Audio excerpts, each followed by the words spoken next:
Almost a decade after the 2010 Deepwater Horizon disaster, There we go. hundreds of scientists are assessing the impact of the largest offshore oil spill in U.S. history.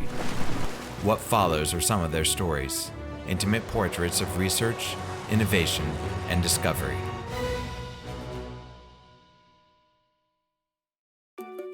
Science is a way of knowing. It's accumulation of solid information, of data, and then making sense of those data. Whether it's working on a ship or in the laboratory with a very expensive, elaborate piece of equipment that measures very interesting things to very, very small, accurate points.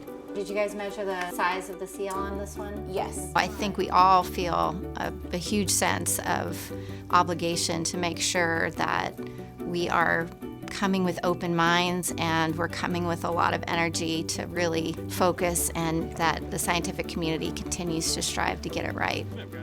I don't know about obligations, but what we try to do in science is to foster a better understanding of processes that affect us every day. A lot of people do not understand that pretty much everything that they use and they value in everyday life has been initiated from what we call basic science rather than applied science.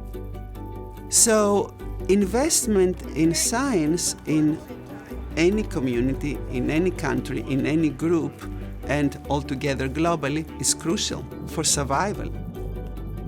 When one puts together the information that's been gathered, the hypothesis that had been formulated and tested, and the results published, you always know that someone is going to test your hypothesis. Today, the scientific community is working together to push the boundaries of what they've learned about oil spills and what still needs to be discovered.